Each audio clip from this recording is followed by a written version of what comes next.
Здравейте, приятели! Тук на това невероятно място, село Вонеща вода и комплекса Релакс Коп, сме с прекрасния екип на Средно училище Васил Левски от град Севлиево. До мен е госпожа Теодора Конова, която е заместник директор, и след мъничко ще й дам думата, за да ни сподели тя с каква емоция се тръгва от днешното обучение. Темата ни беше изключително интересна – работа с екранните деца. Заповядайте, госпожо Конова. Избрахме това обучение, защото смятаме, че в днешния забързан свят всички сме прекалено много дадени на електронните устройства.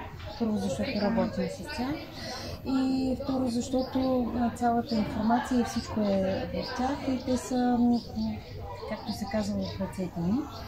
Но не само, че са ни полезни, в много отношения и пречат, особено на децата, защото ние ги виждаме, че те във всеки един свободен момент са заковали вниманието си в устройствата. Беше ми полезно това обучение, макар че знаем какви са причините, последствията, липсата на концентрация, трудното внимание, малкото време, което могат да свършат някаква задача, това, че се вълнуват повече отколко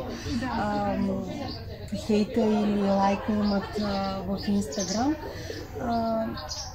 Беше ми полезно това, че всъщност трябва да покажем на децата и да ги поставим в ситуация да се видят те отстрани, какво се случва с тях и това как влияе на тях. За мен беше полезно и това, че трябва да ги научим да изслушват и да приковем вниманието им към активното слушане.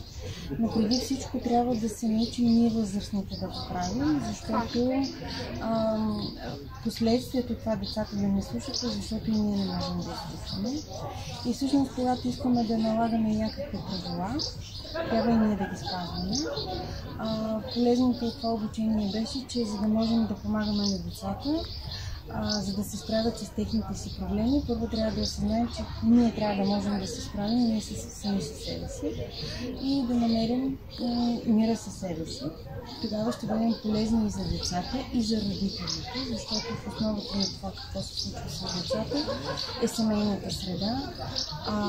Липсата на обич, на внимание всъщност води до децата да стават зависими към устройството и всъщност да намират някакво успокоение, бягство от реалността, занимание, запълване на скуката, защото повечето време те са пред устройство, смятайки, че им е скучно.